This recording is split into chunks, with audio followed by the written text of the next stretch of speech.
Okay, this is Shane Han. Today, I believe, is 17th of June, 2012. 17th of June. Sunday, it's Father's Day, actually.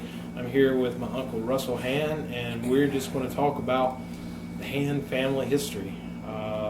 If you will, sir, just please, for the record, state your name. Russell R. Hand. I'm the youngest of 5 boys. Of course, Willis, Ruby Hand. Maiden name was Stone. I've got 3 kids, Becky, Corey, Bonnie. And out of the 3 kids, I have 10 grandkids and 3 step-grandkids, making a total of 13, and it gets expensive come birthdays and Christmas time. I bet it does. Well, let's back up real quick. Okay. You said Russell R. Han? What's Russell, the R stand for? Ray. Russell Ray. R-E-Y or A-Y? R-A-Y. What year were you born? August 14th, 1945. 1940, in Birmingham. Yes, well, Jefferson County, Bessemer. Lipscomb's where I was born. Okay, were you like born in the house? Yeah, I was born Was at that home. common back then? Yeah, that was pretty common back then. Yeah. Okay. Yeah, I was born at home. With do you happen to know if there was, what do they call them? They would sit there with the women. I know what you're talking about, and I can't remember the name of them now, but midwife. Midwife. Right? Yeah. So there would have been a midwife. Something like that. Something like I think, Well, unless I'm bad mistaken, her name would have been Miss Aldridge. Ms. Aldridge. Yeah, I think now. I'm not sure on none of that. Okay. Would have been the midwife. Yeah. Which had been white or black? Just White. White. Okay. Yeah. I just never thought of having a midwife. That Yeah. caught me off guard. Yeah. I was about to ask you what hospital you were born in. Yeah, So you were born in 45. Are you the youngest or the oldest? I'm the youngest. Okay. So number 5. Who's the oldest? Alton. Okay. And you know, we got a lot of this on Uncle Gary's interview, so Yeah. we won't go through their careers Yeah. and the years they were born. But for my memory and for the conversation, it was Alton, Harold. Harold, Benny, Gary, And I'm bringing up the cow's tail. Russell Ray. I used to make everybody a little bit mad, especially make Mama mad, because I'd tell them, all them others, I said, hey, y'all might have been accidents, but there was one heck of a war going on when I was born. I wasn't no accident. Okay. But I was born the day Japan surrendered, August 14th. August 14th, 1945. The day that Japan run up the white flag.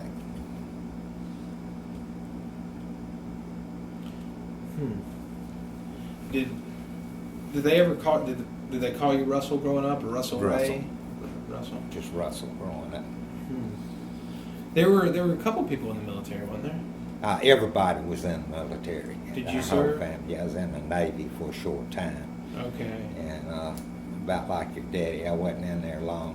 Alton was in the Navy through the reserve unit. And he spent all of his time. Harold and Gary were both in the Air Force. Your daddy and myself, we were both in the Navy. What happened to my dad, Benny? He didn't stay in the Navy long, did he? No, he wasn't in there very long at all. I got discharged because of my back. I've got a Okay. messed up back, have had for many, many years. But I don't know How why. long were you in there? 6 months. From August till December. So what is that? That's, From August to December? yeah, That's about 4 4 or 5 months. But 4 wasn't or 5 long. months, right? Yeah. At 6. Okay. Do you tell me about your parents, Ruby and Willis? Mom and Daddy were both born in Shelby County, and raised up on the farm. Both of them had lots of brothers and sisters. I don't know how many offhand without stopping and thinking about it. That's fine. But they got married in Shelby County, and after a period of time, they came up here where Daddy went to work for U.S. Steel, and well, Tennessee Coal and Iron Company back then. It wasn't U.S. Steel. Now it's U.S. Steel, but anyway, still same company. They moved to Lipscomb, and at one time, all of my daddy's brothers lived up here in this in Jefferson County. Several of them lived in Lipscomb, and You know when they moved to Lipscomb? no, I don't. I have no idea. Do you know why? Well, most of them came up here because of work, and Joel and his family, Joel would have been the youngest boy, or my uncle, Daddy's brother. I'm under the impression that he was the youngest, either him or Lloyd. I'm not real sure, but anyway, Joel and Aunt Doris, they lived in West End, and then Uncle Lloyd, he came up here for a very short period of time, didn't stay long at all. Uncle Clifton, which was actually, my granddaddy adopted him when he was extremely young. But anyway, his mother died. His daddy was been dead, and his mother died. Granddaddy Ham took him in and raised him as one of his boys. So he would have been raised as a brother to Joel and Yeah, Lloyd. Daddy and all that. What yeah. happened to Clifton? Uncle Clifton lived on Avenue H in Lipscomb. Okay. Until he died, and then they had a nasty car accident right out of Pensacola, Florida, and one of the kids was killed outright, and then another one died a very short period of time after they got to the hospital. And then my aunt, she was messed up pretty bad, and then one of my cousins, she was messed up. She stayed in the hospital for, golly, I don't know how long before, a long time before she ever got out of the hospital. But anyway, and that always affected the old man pretty bad, because the accident was what I'm heard and was told was actually his fault. He pulled out in front of a truck or something and got hit. And pretty much devastated the whole family, you know. But he never was quite the same guy after that. I guess having a wreck and killing two of your kids, it would have a serious effect on you. That was Clifton. That was Clifton. Yeah. When was that wreck? Do you know? Alton was in the Navy, and he was stationed in Pensacola. So the wreck was actually in that area. I don't know exactly where the wreck was at, but Did he have any other kids? is that Clifton? Clifton. Yeah. Now him and Uncle Clifton and Aunt Vera married.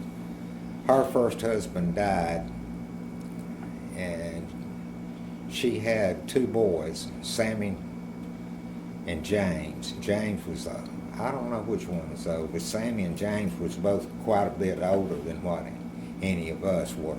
Okay. Sammy and James Nolan, and then Uncle Clifton raised both of them.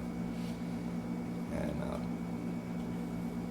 I've heard Aunt Vera before. Yeah. Is that the same Aunt Vera in is it Columbia? Is that right? well, now Aunt Vera's been dead now for a long time, but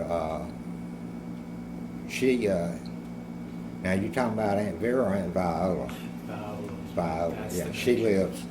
she lives down there at the old home home place, Okay. where Granddaddy Han raised up his brood of young'uns at. Where your grandfather had? Yeah. What was his name? Bolden. Bolden. Bolden. Yeah. And he was a farmer. He's a farmer. Do you remember him? Vaguely, yeah. Granddaddy and Grandma Han were. I was pretty young when they died, but I've got memories of them, you know. But What do you remember about him? well, I remember basically if Granddaddy Han told you to do something, you didn't give him no second look or something like that. You've done it and you shut up. You know? You'd find yourself rolling down the wall. They believed in discipline back then, you know. And, the young'uns were to be seen and not heard, you know, that kind of. But everybody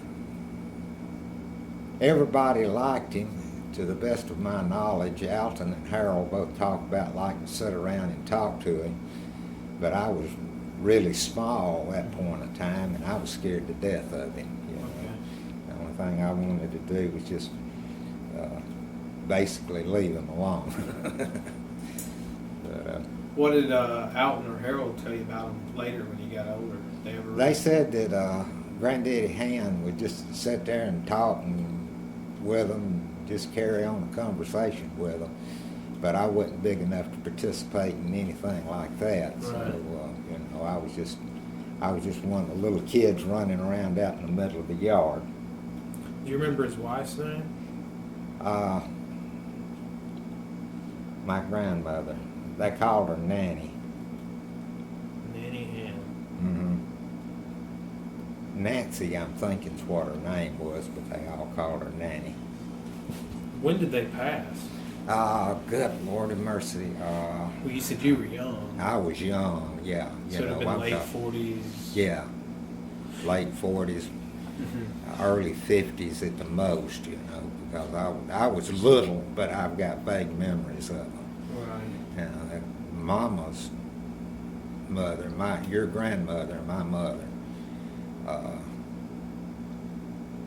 I remember her a lot better, but now her Granddaddy Stone, I never knew him because he was dead long before I was ever born.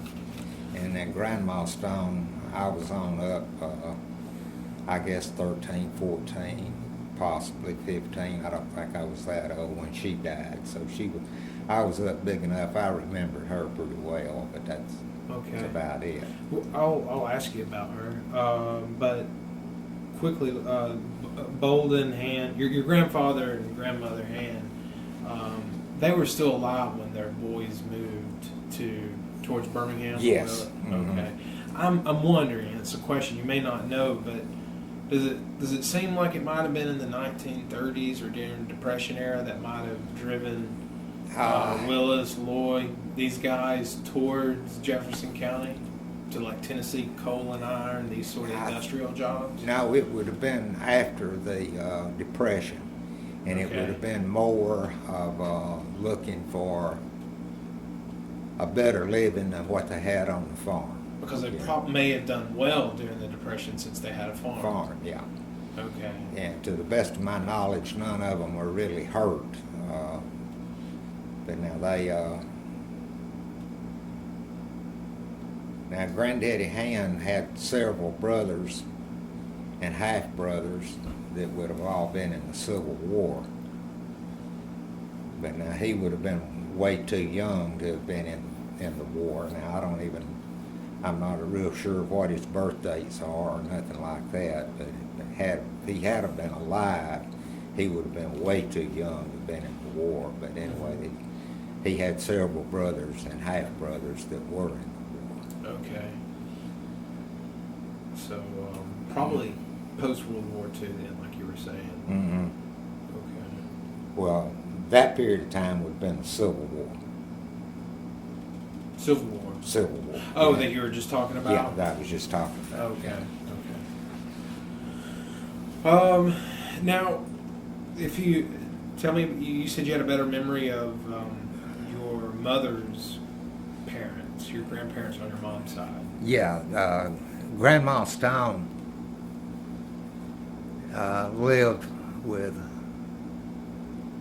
they lived in their old home place where they raised up at. But anyway, my Uncle Coy and his wife, they took care of Grandma Stone, and she lived with them. But anyway, Uncle Coy got the property and the farm when she passed on. But he was already operating it. But he had a little grocery store in Columbiana. The grandfather, your grandfather? No, Oh, my Coy. uncle Coy. Okay. Coy did. And what my grandfather done, I assume he was strictly a farmer, I think. Do you remember his name? You may have told me a second ago. I'm sorry. No, I was just sitting here trying to think of what it was because I knew you was going to ask me. But no, not offhand. I can't remember it. That's fine. I'll have it. I should have Somewhere, it yeah. in that. Well, he was. What do you remember about him? I have no memory of him at all. He was dead long before I was ever born, you know. So he was. I think Alton was talking about him a little bit, but I don't remember no whole lot about him. I don't know anything about him because he was already gone before I was ever in that picture. And I remember Grandma Stone well because she lived till I was in my early teens. And, Tell me about your grandmother Stone. well, she's just rather old and feeble. And we'd go down there every weekend, and Mama would be back there in the back with Grandma Stone. She had the back bedroom of the old home, and the rest of us pretty much stayed up front. I'd go back in the back and see Grandma Stone and say hi, and then I was out the door playing. But now there was usually a number of other kids there about my age. And I do know that I was the youngest grandkid on that side of the family. Aline Seals. Aline was the oldest grandkid, and I was the youngest grandkid. Because Aline used to grab me at any kind of function or get together. She'd grab me, and here we'd go arm in arm, you know, and she'd enter. You looking at the oldest grandkid and the youngest grandkid, you know. She'd make sure everybody knew that. But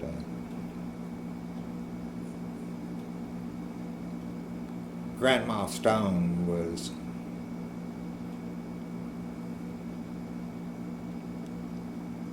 I don't know what her major problem was, you know, health-wise, but I know she didn't get around good, and that's about the size of it. Go in down there, had to go in the back and see Grandma Stone and for a minute or two, and then it's out the door playing. And my cousins that lived there, Carolyn and Cricket had a sleigh, horse-drawn sleigh. And who are they children of? Coy. Of course. Yeah, Coy and Alice May. Alice May was their mother. And then, and she was, her last maiden name was Seals, I remember that. But Aunt Alice May was a humongous, really huge woman, you know, big and fat. But she died extremely, well, not extremely young, but she died fairly young. And Uncle Coy married another lady by the name of Amy, Mamie, I think. I need to, and I have no idea about her whatsoever other than she was a real nice lady and used to go see Uncle Coy and Aunt Mamie. Used to go see them every once in a while. And I done that after everybody was up and moved and gone. And they moved from the old home place and moved to Sylacauga. That's where they moved to. So I don't know if Aunt Mamie owned property up there, had family up there, whatever it was, but her and Uncle Coy, they moved from Columbiana to Silicaca. Okay.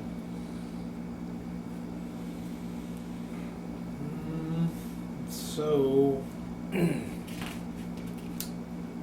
anything else you want to say about your grandparents or family background? Okay. Not that I know of. So, when were you married? The first time I was married was, crap, I don't even remember. I remember it was on June the 5th, and I was divorced before our first anniversary.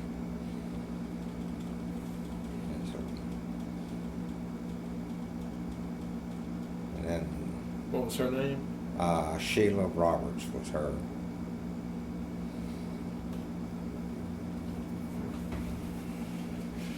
We had a major problem. We couldn't stay out of the same place the other one was in. Okay. one of them kind of marriages, you know. So we really wasn't married. I think it was more people telling us we couldn't get married than it was wanting to be married. You know, that wasn't the. But anyway, shortly after she and I divorced, then that's when I met Donna, and so. And when were you and Donna married?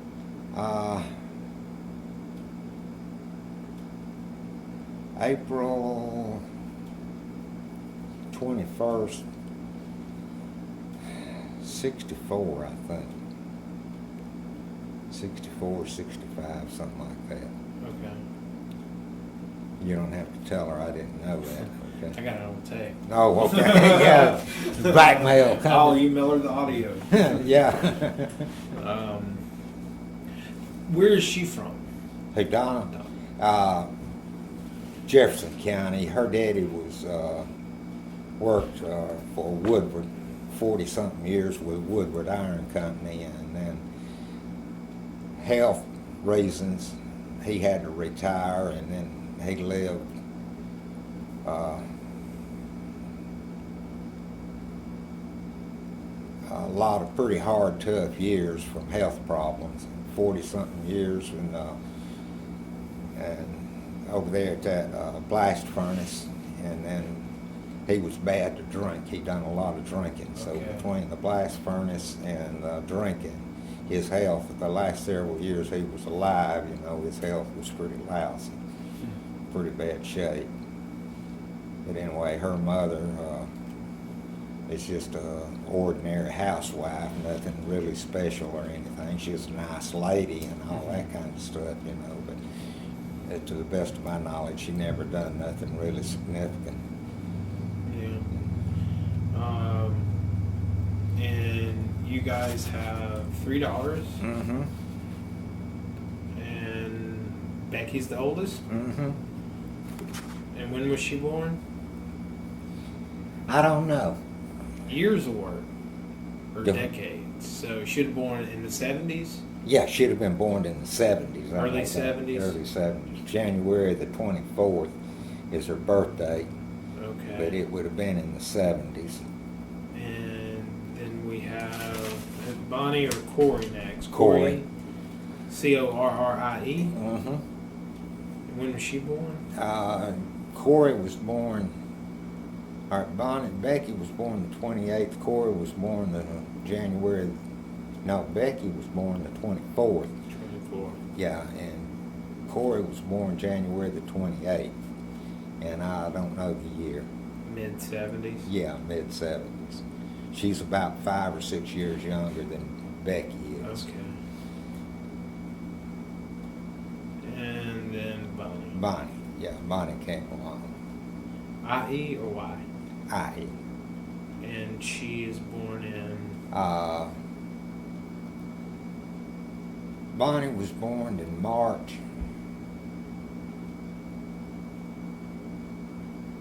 Our Donna's birthday is February the 1st.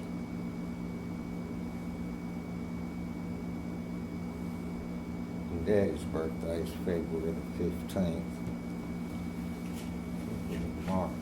March something. I'm not real sure now. Okay. I'm not good with dates. Mid 70s. Yeah.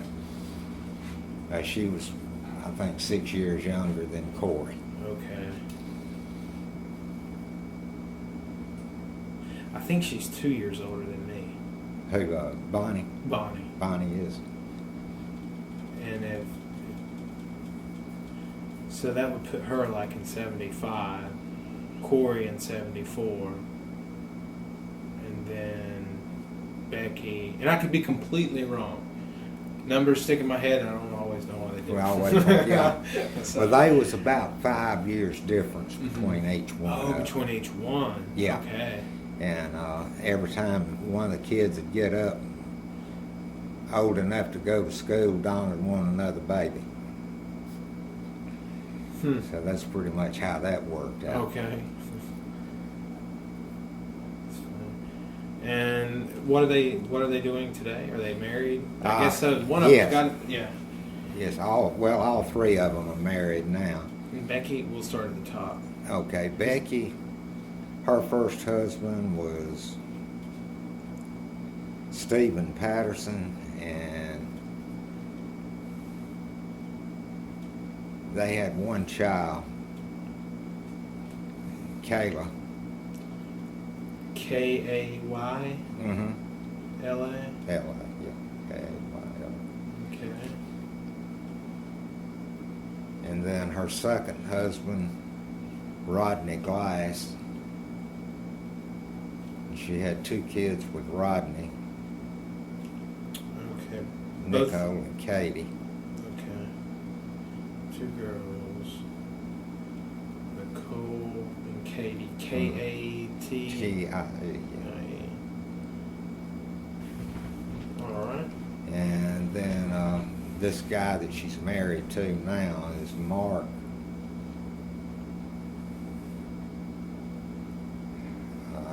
Crap. I can't remember his last name. They very seldom ever see them anymore, you know. Okay. So but anyway, they've got 3 boys. And then he had 3 kids by previous marriages. What are the 3 boys' names? Okay, wait a minute. Becky's 3 boys. Mark, Luke, and I don't remember the other one. You know, that youngest one, I don't think I've ever even seen him, you know. Now, that don't sound right, I know, but it's the truth. I've never seen the baby. Right. Maybe it was John. Mark, Luke, and John. Matthew, Matthew, Mark, and Luke. All yeah, right. Matthew. I was close. Yeah. If you hadn't started that about the disciples, I wouldn't. It's a lot of names to remember. Yes. Then Corey, and thank you for taking the time to do that. Oh, yeah, that ain't no problem. Corey, first husband, he was a scum bucket. But anyway, they had one boy, Michael.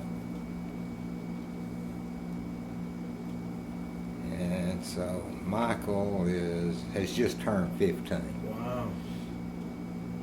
And I do remember that. His birthday was last month, and he turned 15. Oh, wait a minute, June. His birthday June. is in June. Okay, it's been recent. Recently turned 15. And give you an idea on that, there's another guy that Corey was getting really thick with. And don't ask me his name because I can't remember. But anyway, Michael considers this guy his daddy. Mm. So that I'll tell you something there. You know. Sure. Yeah. Hmm. He introduces him as his daddy, and then he put on Facebook, it's me and my daddy, you know, and it's this other guy. But anyway, Corey got married again. Golly, they got married back at the first of the year. In 2012. Yeah. And then they had they had a big Caddo wedding June the 9th, I think. Let me see. Not this Friday, not this past Friday, but Friday's a week ago. See if I can pull my calendar up here and look at it. Well, I need to correct that. No, it was June the 9th on Saturday evening. June the 9th, Saturday evening. Yeah. That's Derek's birthday.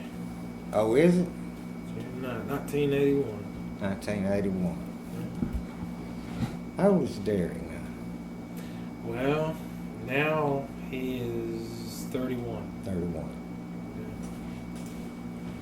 And I guess it's too soon for them to have any kids. 2012, it Yeah. hasn't. Okay. Corey, then Bonnie. Bonnie. Yeah, Bonnie's married to Blake Cargile, and they have 3 kids. Okay. Austin, who's 6 years old. Okay. Cherie, Sharie.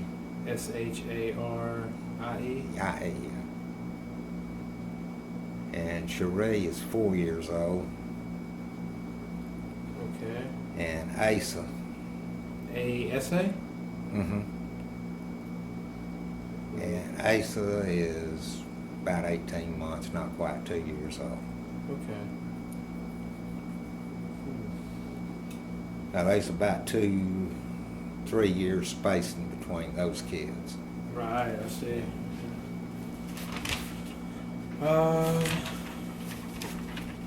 So you have 10 grandkids Yeah, 10 blood grandkids, and 3 great grandkids. 3 step grandkids. Step grandkids. Yeah. And the first great grandbaby is on the way. First great baby. Oh, Okay. yeah. And who is that with? Nicole, Becky's second one. Second Mm-hmm. one. Nicole. Oh wow.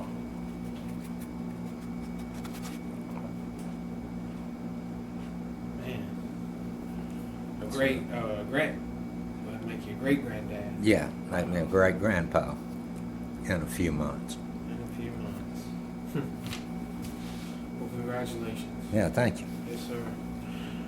Well, all right. Is there anything about your family now that's, that your daughters, your grandkids that you want to? Not everybody's pretty much typical, I guess. Kids don't want to go to school. Everybody has to get up and go to work. Right. About the size of it. Yeah. Yeah. Well, tell me about growing up. You grew up in Lipscomb? Right. Grew up in Lipscomb. And, well, there's not a whole lot to tell. Just, we lived about a block from the school. Well, there was one block between us and the school. We lived actually behind the school. And that's where you went to school? Mm-hmm. What's Lipscomb the- School. Lipscomb. Okay, so Lipscomb High School? Lipscomb Junior High. Yeah, it went through the 9th grade, and then after that, you went to. Your daddy went to Paul Haynes. Me and Gary were the only 2 that went to Jones Valley. Is that the high school? Yeah, Jones Valley High School. What is Paul Grains? Paul Haynes, that Paul was Haynes. vocational school. Vocational school. And when did you graduate? I did. Okay. I did. How far did you go through? Got to a senior year and decided that I would join the Navy. And then when I come back in December, I never went back to school. I went to work. What did you go to work doing? I've tried a little bit of everything, but I've always ended up back in a cabinet shop. Okay. And that's about the size of it. And all of my life eating sawdust.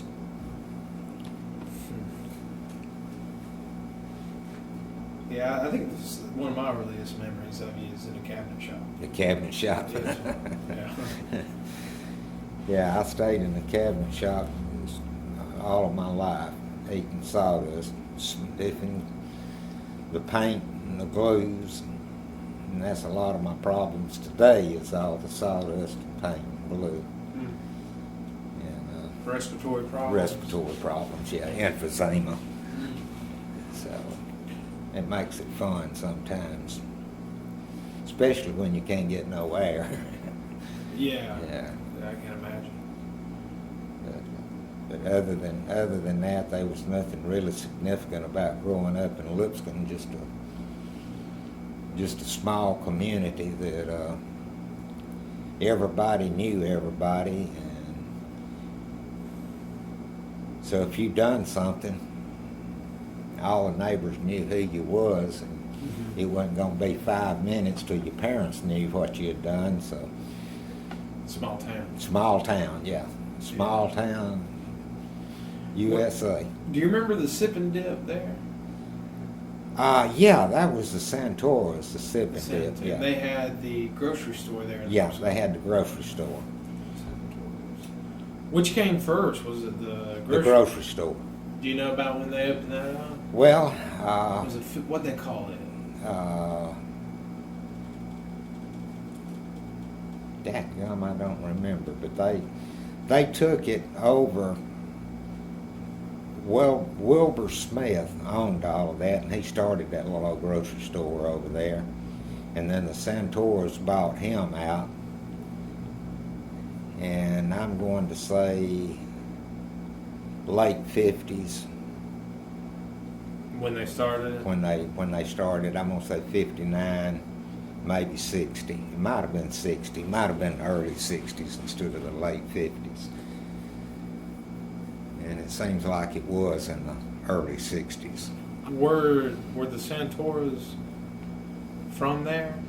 No, they lived over in Fairfield. Oh, okay.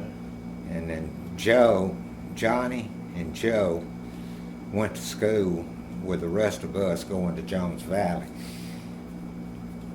And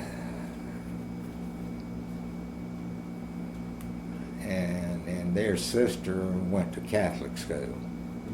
What was her name? I can't remember.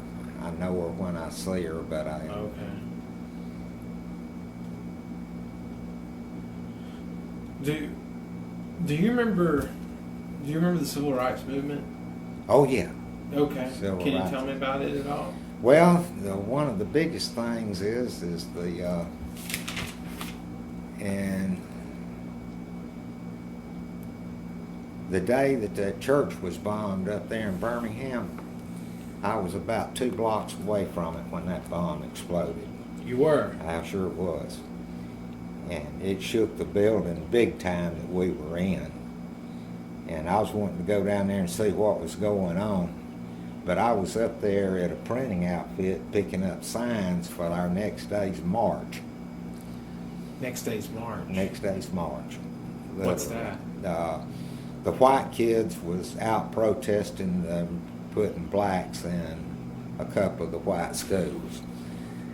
And so we had hundreds of white kids running the streets in Birmingham. I mean hundreds, you know. Okay. A couple of 2,000 or 3,000 really. And we wasn't doing nothing but a bunch of kids getting out of school having a good time playing. That's what we were. And it was on a Sunday morning, and I was up there picking up signs and stuff like that when that bomb went off. And You were late teen, 16, I was, 17? yeah, about 16, Okay. 16, 17, something like that. And What'd your sign say? Do you remember? I have no idea what it said. Okay. More to the effect of get the niggers out of our school, you know. Something to that effect is exactly what it said. But that was a long time ago.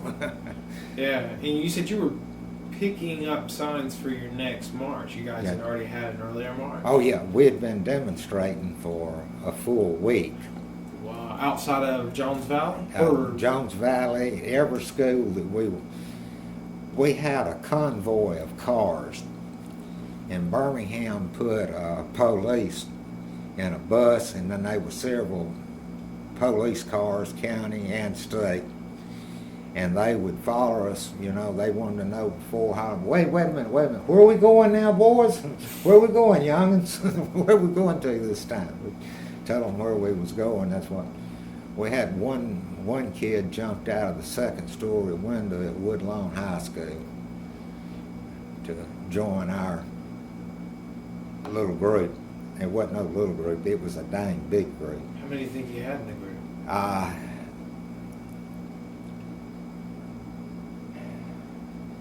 I'm guessing at this completely, but I'm going to say a couple of thousand. Okay. And without a whole lot of doubt. And we made local TV news every night there for about a week. And when you get home at night, you know, somebody'd say, "Was you in that?" No, I didn't have nothing to do with none of that. But we was all out there in So it. it would have been in the newspaper then as Yeah. well. Right. What yeah. year would that? I think you just said a minute ago. That would have been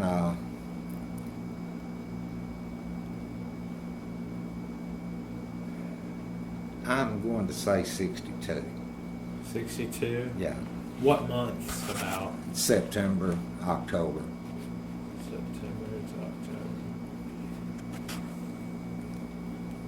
And what was your involvement? You were getting signs, so that was... Yeah, my involvement was just being right in the middle of all them kids yelling and hollering, you know. Just an excuse to get out of school was all any of us was out there doing, having a good time playing. And we were playing, literally. Okay. We were playing, having a good time. And so that's about the size of all of that.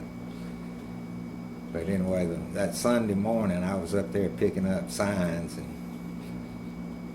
when that bomb went off, and I told that guy up there, you know, I'm going to go see what's going on. And they told me, they said, "You get your tail out of here and you get back to Bessemer now." Who told you that? The police? The people that owned the business where I was at, and they was running wide open. And then so anyway, I had everything that I needed or that I was supposed to pick up.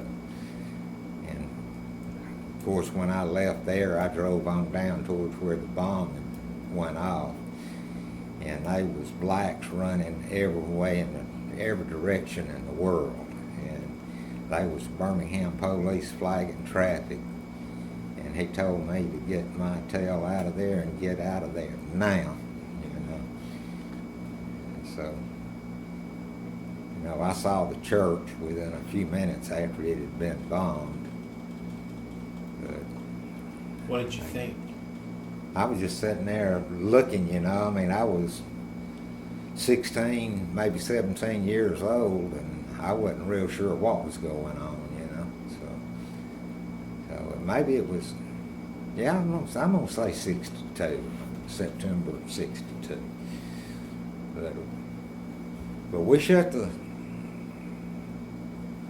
schools down. We shut down a few of the schools. With the protesting? Yeah. Okay.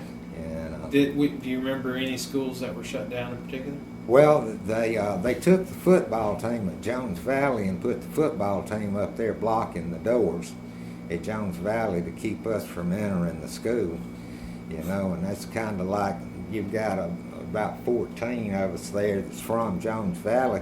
Why in the devil do we want to enter the school for? We're outside, you know. Yeah. But we wasn't doing that. We was absolutely nothing but a bunch of kids out playing and having a good time. You know, Yeah. that's all it boils down to. Yeah. Whatever came of it. I mean, was it? That's when the really street fighting and everything started in Birmingham. That was the beginning of it. And, Was the beginning of your protest when the street fighting began? And yeah, where they started, they put the blacks in. I think it was, I don't know what schools they put them. But anyway, with the demonstrations going on, it's when the white kids got started, I was trying to remember some of the slogans we had, but that's been so many years ago I hadn't even thought about it till just now. But they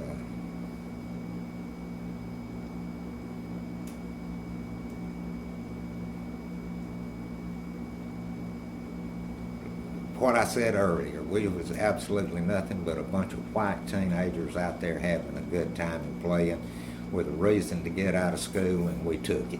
That's about the size of it. How much interaction did you have with local blacks in Lipscomb? Well, really not that much. I fooled around with them. We played together some occasionally. And stuff At the like time, would you have been able to gauge how they felt about the Birmingham activities, the riot, the bomb, the police? Not really. Most everybody, the few that I knew or had any connections with whatsoever, we never talked about it. Whites and blacks didn't talk about it. We didn't talk about it. Would whites talk about it? The whites would talk about it, but whites together would talk about it, and I'm sure blacks would. But if you seen 2 or 3 of the black kids that played football with and baseball and basketball, we never talked about it. There's nothing was said about it whatsoever. We just ignored it. Right. And went on.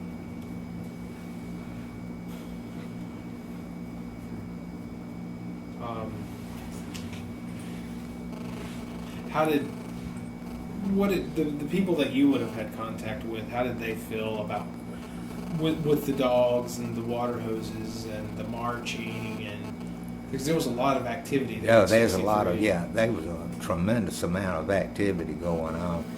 But anyway, the fighting and everything started that night after the church blowed up is when the riot started in downtown Birmingham.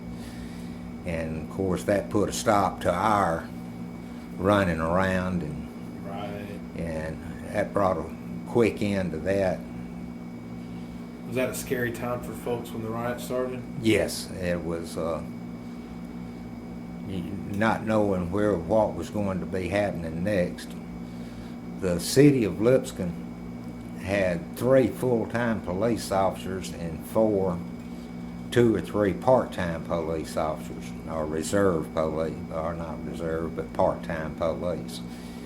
And then when the demonstrations and everything started in Birmingham, and they started pulling in every police that they could get, Lipscomb sent like 9 or 10 or maybe 11 reserve police into Birmingham because of the demonstrations and the fighting. And the 3-man police force was still working their regular shifts, and their backups was all still there too. And during that same period of time, they wouldn't let me, but anyway, they come up with a deal there that I could drive one of the buses to transfer prisoners with. And then when it come down to it, somebody come up and said, "You can't put no kid like him out there driving that blankety blank so-and-so bus." So it never happened? It never happened. But anyway, they was talking about using me and a couple of other kids to drive the buses, because they was moving blacks to West End High School. Their football field was completely fenced in, and they was transferring prisoners up there. They had more than the city jail and the county jails would hold, and so they was carrying prisoners up there and putting them inside the fence at West End. Was this in the paper? Yeah.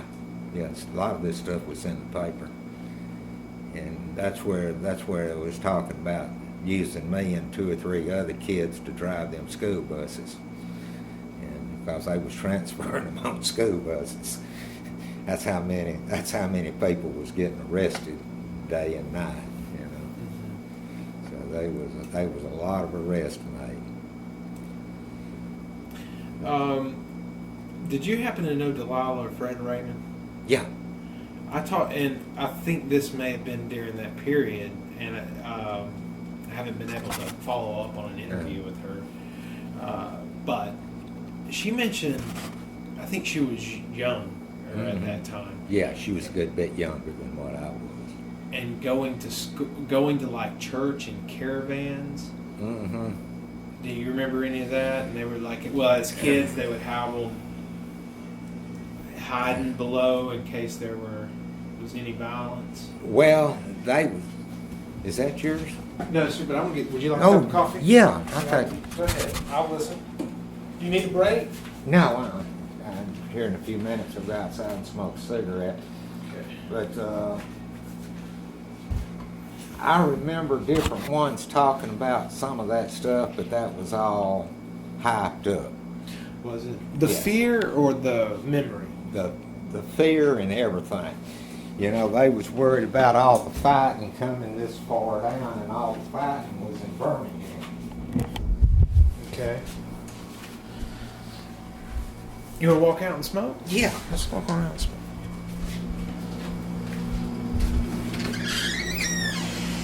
Go ahead.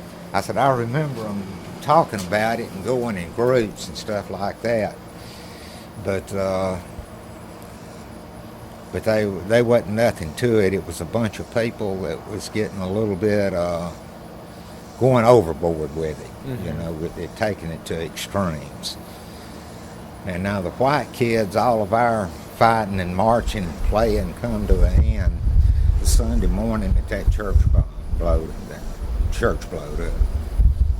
Went to a new level. Mm-hmm. Went to a new level. It went to street fighting then. And then that became between the blacks and the police. And that's when the fire hoses and the dogs and all of that stuff got into it. Was at that point in time. But I would have been, I'm pretty sure 17. Mm-hmm. I may be wrong, but I'm thinking 17 when that all happened. You mentioned, like the police force being deprived of labor, having to send officers to Yeah. supply. How else did when the violence escalated with the riots and street fighting? How did that affect Lipscomb? Well, Lipscomb was like everybody else. Everybody that could send police into Birmingham was sending police into Birmingham. They had state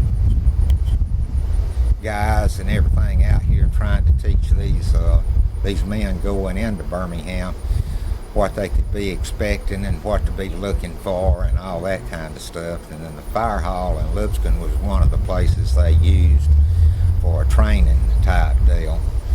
But the city of Lipscomb is, like I said earlier, they had a 3-man police force, 1 or 2 part-time police, and they sent 9 people to Birmingham during the race riots.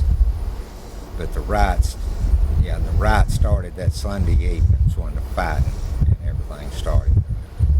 I know you were 17 when the fighting started, and this movement continued for a couple of years. Yes. What did you think of it at the time? I never really give it a whole lot of thought because it wasn't long during that period of time. I walked in and sat down and stuck the papers in front of Daddy, and he signed the papers, and I was in the Navy and gone. And so I remember the front part of all of that. And had the few months there that when things was really bad and the fighting was really sure enough bad.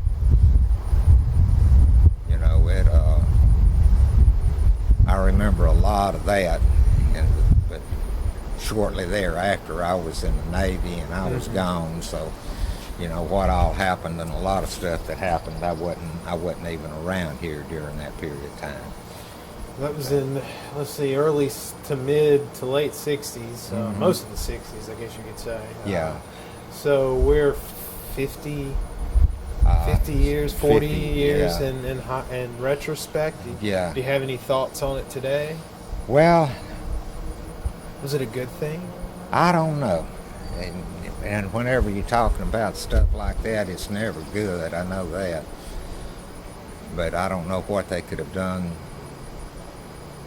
Somebody had to done a lot of giving, and they wasn't nobody giving nowhere, at the time. And so I don't know. I haven't given it a whole lot of thought. I really don't know. So, well, okay. I think that's all I have to ask you about the civil rights movement. Is there anything else you'd like to say that I should have asked, or any other memories? Not offhand. I got out of the Navy in December of '63 is when I was discharged. And shortly, within a few months, I was married to Sheila. Okay. And then the next year, that following year, they put blacks in Jones Valley. And I had several whites come up to me telling me that she couldn't go to school, that I couldn't let her go to school up there where they was putting the blacks in. I remember that. Not wanting to support segregation. Not one, yeah. September, and come to an end for the white kids out here on the road demonstrating and trying to close schools down. The Sunday morning that the church was bombed, and that's basically the size of it right there. Right. Do you remember your parents? Did they ever talk about it? No, very, very little bit. I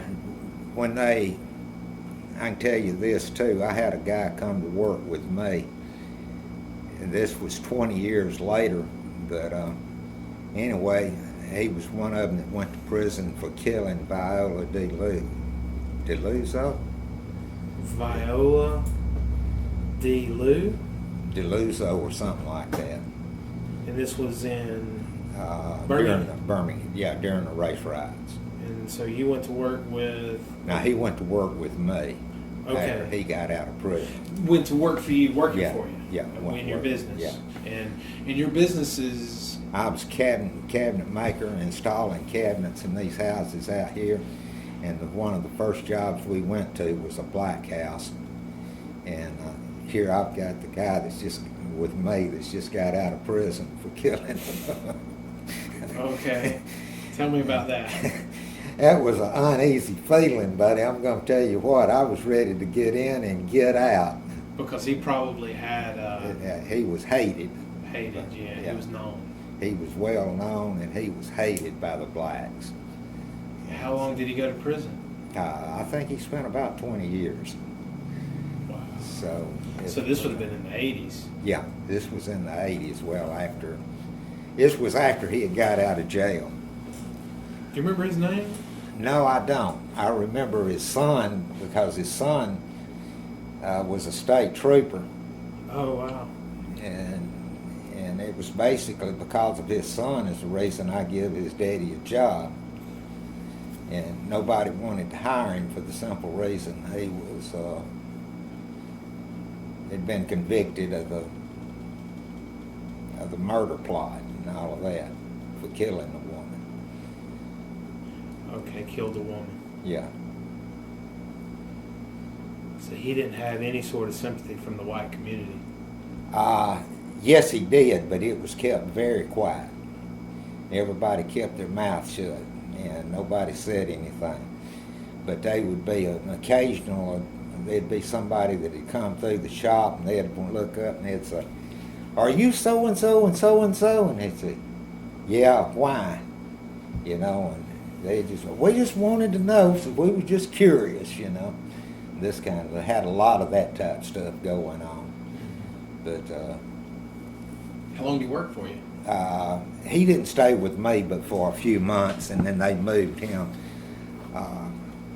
They moved him around because things was things wasn't going just exactly like they should. The family moved him around. Yeah, the family moved him around, and I'm not real sure. Did he ever talk about the? He did a little bit. What kind of? What did he say? He just talking about that it was built up into something that it really wasn't, and I'm sitting there thinking, wait a minute, y'all beat a woman to death,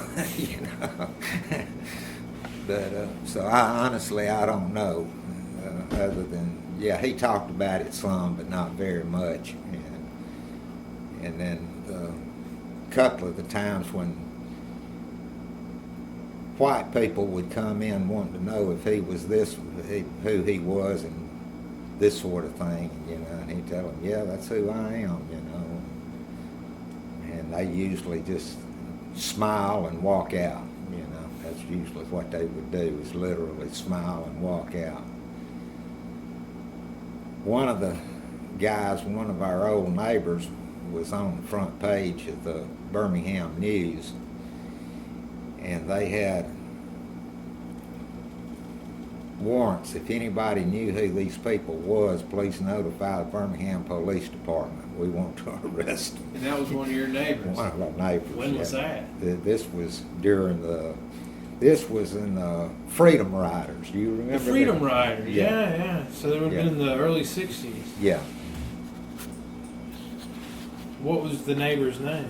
I have no idea now. Oh, that's okay. I can get that in the newspaper.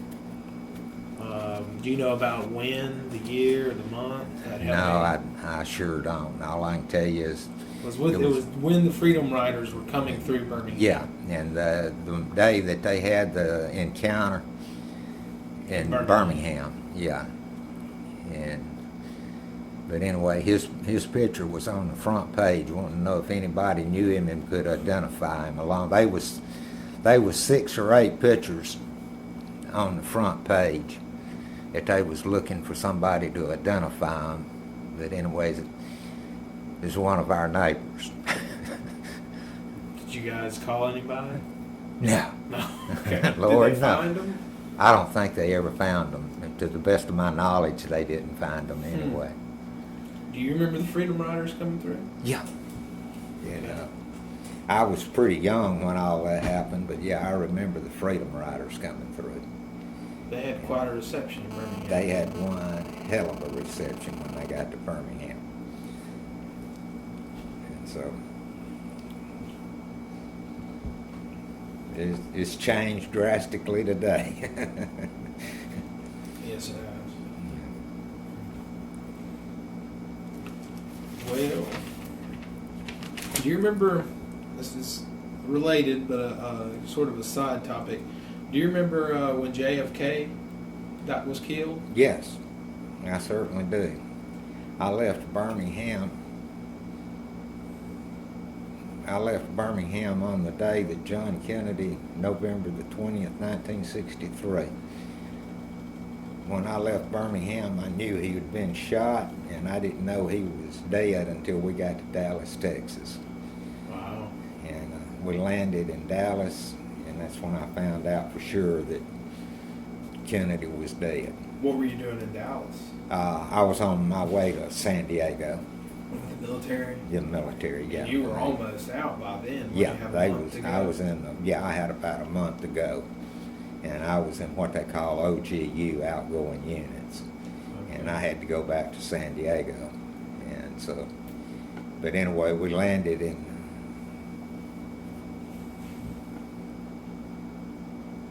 but they announced that the president was dead. But anyway, they didn't know for sure that he was dead until we landed in Dallas. Okay. That was a scary time for the nation. Yeah, it was. Yes, it was. And what was it like being in the military with the commander-in-chief being killed?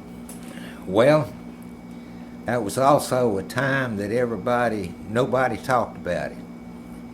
We had a first-class petty officer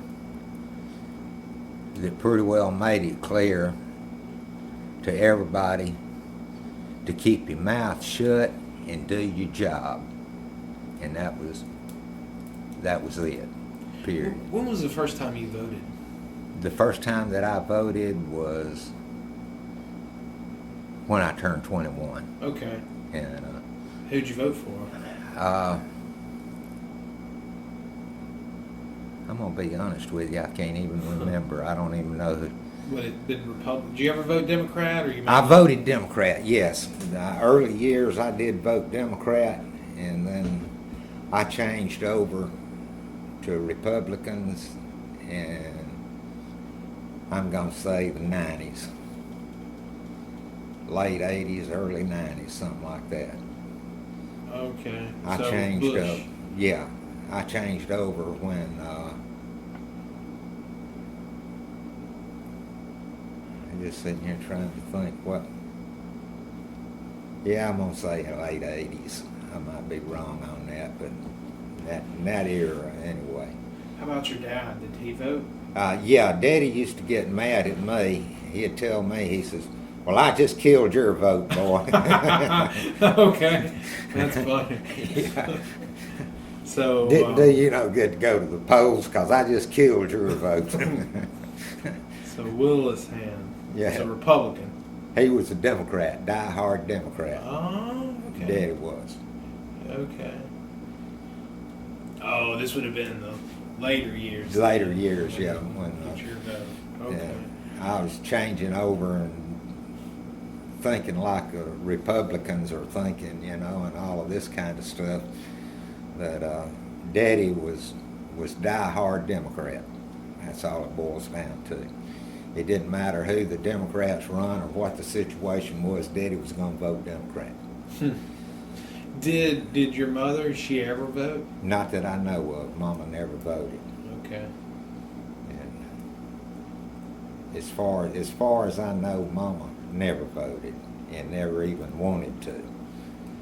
But now, most of the women wouldn't go to the polls. They wouldn't vote, even though the only thing they had to do was go register.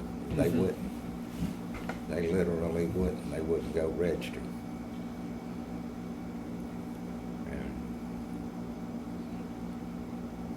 Working for the blacks over the years. For the blacks. working Yeah, for- black people. Okay. You know, Doing jobs for them. doing jobs Okay. for them. Yeah. I've discovered that they'll pick you sometime trying to find out, and the best thing you can do is keep your mouth shut. If you are Republican or whatever the situation is, you basically be better just to keep your mouth shut and go on, or you're going to end up in an argument with them. Regardless if you say Regardless, Democrat. yeah. How would they take it? They didn't take it good at all. Okay. You know? They How would they spin it? So if if it was bad to say either or. they'd go to ranting and raving about damn white people. Damn white people. That was one of the main things. And we're gonna outvote y'all. Yeah. So they would tell you that. Yeah, they'd tell you that. And that's people that you're working for. Yeah. Jobs. On jobs and stuff, yeah. Okay. But the smartest thing you can do is keep your mouth shut and go on. So you don't lose Yeah. And the just job. do what you're supposed to be doing and go on and get it done and get out of there as quick as you could. Just like that first class out there in San Diego said, the smartest thing you can do now is nobody talks about it, nobody says anything about it, no comments whatsoever. Everybody do your job, shut your mouth, and go on. And so, yes, sir, you got it. I understand. So what do you think about? This is a really general question here, but I guess the situation of Black Americans, the civil rights movement, the progress they've made, the way they've made it. Is this good? Whose fault is it? Is there hope for the future? Well, Sorry, it's a really big question. You Yeah. take it any way you want to. Yeah. What I'm concerned about is how long our country is going to survive at the rate it's going, because you can't keep borrowing and the deficit can't keep increasing.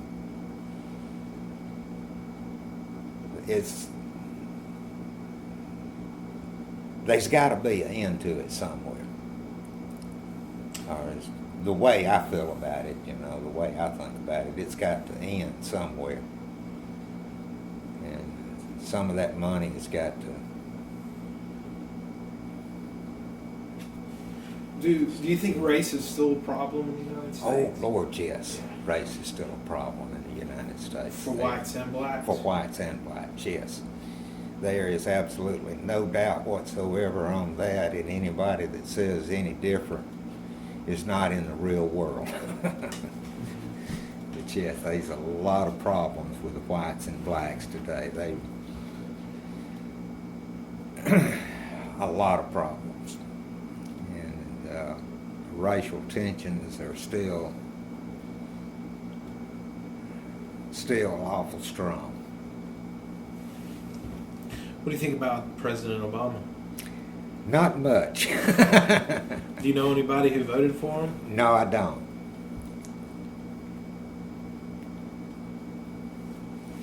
I've seen signs and people talking about this and people talking about that, but I honestly don't know of anybody that said they voted for him.